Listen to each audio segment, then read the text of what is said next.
Halo, salam sejahtera buat kita semua.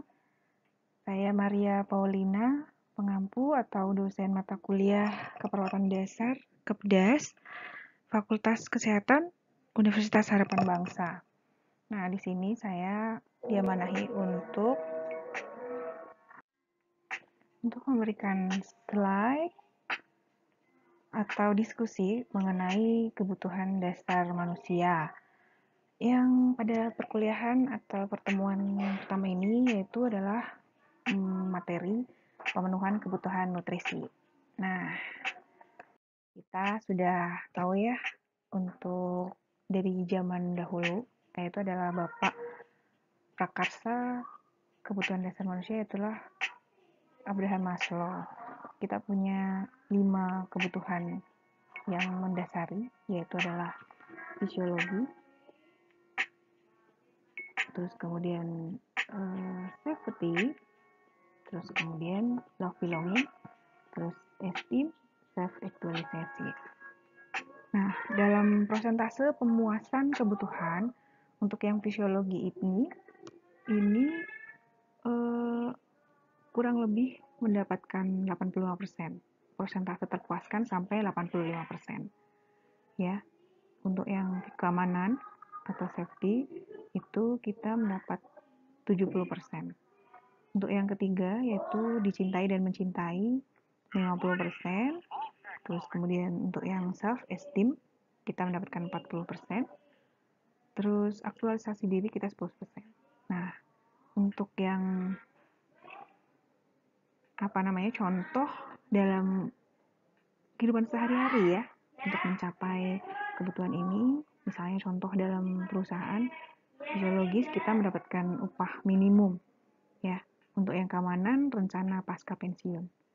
Terus untuk yang sosial atau love belonging kita mendapatkan atau memperoleh teman sekerja, teman yang baik untuk bisa nyaman dan bekerja sama dengan mereka. Untuk yang keempat adalah penghargaan. Ada referensi yang menggunakan hierarki yang keempat ini, yaitu adalah harga diri, tapi kita sepakat menggunakan penghargaan saja ya. Nah, kita mendapatkan kalau contohnya dalam perusahaan kita mendapatkan jabatan tertentu. Misal menjadi ketua kelas untuk yang satu kelas, atau kalau yang di rumah sakit menjadi karu atau menjadi direktur. Nah, itu akan mendapatkan tantangan tersendiri bila bisa mendapatkan itu. Ya, untuk yang aktualisasi diri yang kelima, pekerjaan yang menantang. Nah, kalau sudah mendapatkan hal itu, kelima ini akan seperti terpuaskan ya kalau sudah ketemu semuanya. Nah, bila mana untuk secara umum mendapatkan ini secara kehidupan sehari-hari, yaitu misalnya contoh di fisiologis yaitu adalah makanan, minuman, atau oksigenasi.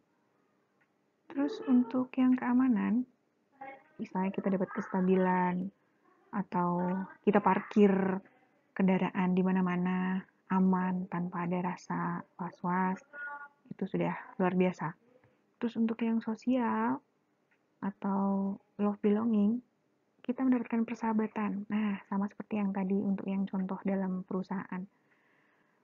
Untuk yang penghargaan, kita mendapatkan status. Untuk yang kelima dan yang terakhir, kita mendapatkan prestasi. Nah, kelima ini akan menjadi terpuaskan apabila dalam diagram ini akan ketemu semua atau kita penuhi mulai dari yang pertama dulu, kemudian meningkat yang kedua, kemudian meningkat yang ketiga, kemudian meningkat seterusnya. Nah, yang selanjutnya kita punya pokok materi. Pendahuluannya kita pokok materinya yaitu belajar ini membahas tentang kebutuhan nutrisi yang berfokus pada menjelaskan hal-hal yang terkait dengan nutrisi, meliputi pengertian nutrisi, atau kita awalkan dengan konsep kebutuhan dasar, terus kemudian review anatomi, terus pengertian nutrisi, rekomendasi diet, pengelolaan berat badan, faktor yang mempengaruhi nutrisi, dan yang terakhir adalah masalah kebutuhan nutrisi. Tapi dalam nanti pada saat pembahasan kemudian tidak urut, tidak apa-apa ya. Nah, petunjuk belajarnya tetap doa dulu terlebih dahulu sesuai dengan keyakinan, terus kemudian baca materi dengan seksama, mendengarkan audio, tambahkan dengan jurnal atau referensi yang ada, terus kemudian baca literatur atau lebih ke menambah wawasan ya, dan yang terakhir silakan mengerjakan lembar kegiatan yang sudah disediakan atau soal yang sudah disediakan. Capaian pembelajaran ini mahasiswa dapat menguasai tentang nutrisi dan pengelolaan nutrisi. Nah, untuk sub capaian pembelajaran kita sudah dibahas tadi yang tadi di sini ya. Terus kemudian yang selanjutnya, nah kita review anatomi dan fisiologi sistem pencernaan. Kita layang aja ya. Untuk yang pertama yaitu mulut. Terus kemudian di dalam mulut kita juga punya ada banyak yang berperan, gigi, lidah, sampai ke saliva gland, terus kemudian masuk ke faring, terus kemudian esofagus. Nah, esofagus ini adalah saluran yang paling panjang. Nah, terus kemudian akan sampai di gaster atau lambung. Nah, di sini akan dibantu juga prosesnya oleh liver, terus kemudian ada pankreas juga. Nah, ini masuk, kemudian di usus. Nah, usus pun akan dibagi juga, usus kecil dan usus besar. Sampailah ke anus atau yang paling terakhir, yaitu anus. Sebelumnya di rektum. Nah, kita punya sub pokok yang tadi adalah pengertian nutrisi. Nutrisi adalah substansi atau yang dibutuhkan bisa organisme yang punya fungsi normal dari sistem tubuh. Nah, pertumbuhan dan pemeliharaan kesehatan. Nah, terus kemudian kita bagi menjadi nutrisi dan nutrien. Nah, nutrien apa?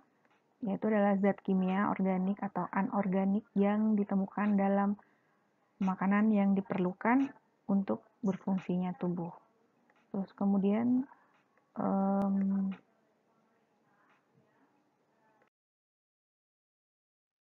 nutrien esensial. Nah, ini yang penting ya buat kita makan sehari-hari. Kita harus punya ada beberapa poin makanan, yaitu adalah karbohidrat, protein, lemak, vitamin, mineral. Nah, karbohidrat ini merupakan zat gizi yang terdapat dalam makanan pada umumnya dalam bentuk amilum. Nah, karbohidrat ini dibutuhkan untuk sumber energi ya. Energi dibutuhkan untuk aktivitas, misalnya berlari, belajar, bekerja, dan lain sebagainya. Terus juga bisa membantu penyerapan, merangsang pertumbuhan bakteri di usus. Kemudian bahan makanan yang banyak mengandung karbohidrat, misalnya makanan pokok seperti beras, gandum, sagu, jagung, kentang, ubi kayu, dan berbagai macam olahannya, seperti roti, nasi, dan lain-lain. Untuk yang protein, nah fungsinya yaitu adalah untuk pertumbuhan, pemeliharaan, dan perbaikan jaringan tubuh. Bentuknya sederhana, bentuk sederhananya yaitu asam amino yang disimpan dalam jaringan berbentuk hormon dan enzim. Asam amino esensial tidak dapat disintesis dalam tubuh, tapi harus didapat dari makanan. Ya. Terus kemudian sumbernya biasa kita makan yaitu adalah daging dan kacang-kacangan. Jadi daging itu berarti hewani, itu untuk yang kacang-kacangan atau tahu, tempe itu dari protein nabati. Nah, asupannya 10-15% yang kita butuhkan. Nah, untuk yang ini adalah lemak. Nah, fungsinya sebagai sumber energi juga. membangun jaringan, memberi rasa kenyang, dan sebagai pelarut atau pembawa vitamin. Untuk yang selanjutnya yaitu adalah vitamin. Nah, vitamin ini dibagi menjadi dua. Vitamin yang larut dalam air, yaitu vitamin B dan vitamin C. Nah, untuk yang vitamin yang tidak larut atau larut dalam lemak, yaitu vitamin A, terus vitamin D, vitamin E, dan vitamin K atau vitamin AD. Terus kemudian yang terakhir adalah mineral, adalah zat anorganik yang dibutuhkan oleh tubuh dalam jumlah sedikit. Kita biasa dapat di air yang memiliki mineral yang cukup tinggi. Dan yang terakhir sebetulnya kita harus memiliki asupan air yang cukup, ya. Air ini merupakan zat makanan yang paling mendasar yang dibutuhkan oleh tubuh. Air menyusun 60-70% dari seluruh berat badan. Nah, sumbernya dari buah-buahan segar, bisa sayuran, dan air yang diproduksi selama oksidasi. Terus kemudian pada orang sehat, intake cairan sama dengan output melalui eliminasi, respirasi, dan berkeringat. Untuk yang metabolisme, ini adalah semua perubahan yang terjadi terus-menerus di dalam tubuh sebagai hasil aktivitas jaringan. Contohnya seperti kita bernafas, terus kemudian mengeluarkan karbon dioksida, terus kemudian karbon dioksida diserap oleh tumbuh-tumbuhan, terus kemudian dia mengeluarkan oksigen yang bisa buat kita hirup kembali untuk sehari-hari, ya. Jadi prosesnya berkesinambungan. Terus kemudian nah, prosesnya kita punya beberapa, yaitu ingesti, ya, memasukkan makanan ke dalam mulut, tadi diproses dengan cara mengunyah, menelan. Nah, ini koordinasi antara lidah, refleks, taring, sekaligus cairan kranial. Waktunya kurang lebih 5-15 menit. Maksud saya detik. Yaitu digesti, perubahan fisik kimia makanan untuk dapat diabsorpsi dengan bantuan enzim dan koenzim. Nah, ini prosesnya misalnya dari nasi yang mengandung karbohidrat menjadi monosakarida. Terus kemudian tahu protein menjadi asam amino. Terus kemudian keju atau lemak menjadi asam lemak. Prosesnya dalam tubuh prosesnya 1-4 jam. Nah, yang ketiga adalah absorpsi. Proses masuknya partikel zat makanan dari saluran pencernaan ke dalam tubuh, ke dalam pembuluh darah dan limfe. Kita bisa baca. Oke. Nah, yang keempat adalah transportasi, yaitu proses masuknya zat makanan yang larut dalam lemak maupun air ke dalam sel. Nah, prosesnya saat ini yang pertama zat yang larut dalam air, terus kemudian yang kedua zat yang larut dalam lemak. Selanjutnya yaitu adalah faktor yang mempengaruhi nutrisi. Status kesehatan, kultur dan agama, usia, jenis kelamin, status sosial ekonomi. Agama mungkin mempengaruhi, misalnya boleh atau tidak boleh memakan sesuatu yang disarankan atau tidak. Terus kemudian usia mempengaruhi, semakin usianya bertambah harus semakin hati-hati dan lain sebagainya. Jenis kelamin misalnya perempuan dan laki-laki akan berbeda masuk nutrisinya karena kebutuhannya akan berbeda. Terus kemudian yang terakhir status sosial ekonomi, penghasilan, pekerjaan, dan lain sebagainya. Nah, ini adalah masalah kebutuhan nutrisi. Ada kekurangan nutrisi, kelebihan nutrisi, malnutrisi, obesitas, dan diabetes mellitus. Sehingga kalau kekurangan ini kondisi yang dialami seseorang dalam keadaan baik, tidak berpuasa atau normal, atau resiko penurunan berat badan akibat ketidakmampuan asupan nutrisi untuk kebutuhan metabolisme. Nah, ini masalahnya ada kelebihan. Nah, kelebihan juga nggak baik juga ya. Jadi harus yang sedang-sedang aja di sini. Nah, terus kemudian ini kondisi yang malnutrisi. Keadaan di mana tubuh tidak dapat asupan gizi yang cukup nih ya. Nah, untuk yang obesitas ini melebihi dari yang kelebihan nutrisi. Ini udah tidak karu-karuan dalam memprakarsai atau mengolah dietnya. Nah, ini sudah memasuki penyakit metabolisme. Nanti dibahas di pertemuan selanjutnya atau pertemuan yang lain untuk yang macam-macam masalah penyakit tentang kebutuhan atau metabolisme. Oke, terus ada juga contohnya misalnya marasmus dan lain sebagainya. Nah, ini rekomendasi diet dan pengelolaan berat badan. Kita harus tahu kebutuhan kalori kita, ya. Kalori nanti bisa dibahas di pertemuan cara menghitung kebutuhan kalori per hari. Untuk mendasar saja, berapa sih kebutuhan kalori kita sehari-hari? Nah, kita ketahui, kita harus bisa tahu tinggi badan kita, berat badan, terus kemudian berat badan normal ya, atau kita sebut adalah BMI ya. Nah, masih ingat rumusnya yaitu adalah BBI sama dengan TB min 100 min tanda buka kurung 10% dari hasil TB min 100. Nanti keterangannya akan saya kasih di page selanjutnya di luar dari video ini ya. Nah, misal nih, saya dimisalkan aja. Ketahui untuk kebutuhan kalori basal. Nah, untuk laki-laki dan perempuan pastinya beda. Laki-laki kebutuhan kalorinya rumusnya 30 kali KKL kali BBI. Nah, ini jelek banget jadinya karena nggak kayak pulpen. Terus untuk yang perempuan itu 25 dikali KKL kali BBI.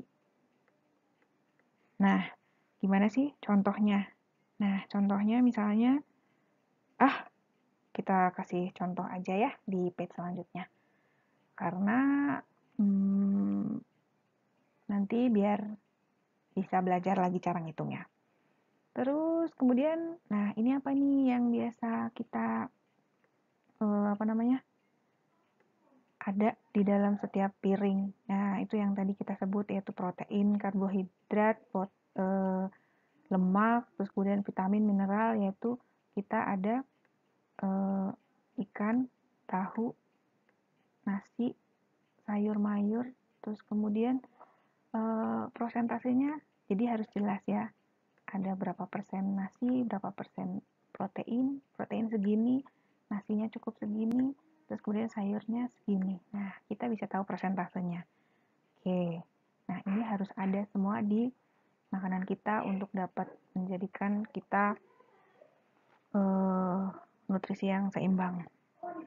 Nah, untuk yang pengelolaan berat badan, nah gimana sih biar kita itu memperoleh sesuatu yang seimbang? Ya, kita harus sesuaikan aja. Misalnya, kebutuhan kalori kita dalam sehari, ya dalam sehari itu misalnya tadi contoh saya udah dapet 1.500 ya, contoh ini 1.500 kebutuhan kalorinya. Nah, kalau misalnya dalam sekali hari kita makan 500, ya harusnya seimbang karena 1.500 itu cukup. Nah, ini tidak akan maaf, ini 15.000. Ini 1.500 benar ya? Oh, tidak, ini 1.500. Nah, jadi ini kali 3. Nah, tidak akan lebih besar atau lebih kurus kalau kita seimbang. Tapi bila mana lebih kebutuhan kalori kita 1.500 tapi kita makan dalam sekali makan pagi, siang, sore, itu paginya nasi Padang yang kira-kira 1.200 kilokalori, ya udah otomatis kita akan weight, nambah berat badan karena kita melebihi dari kebutuhan. Oke, nah ini adalah kesimpulannya. Oke, kurang lebihnya mohon maaf. Kita discuss di forum. Silahkan memberikan keaktifan teman-teman semua dalam mendapatkan slide ini. Terima kasih, kurang lebih mohon maaf. Selamat salam.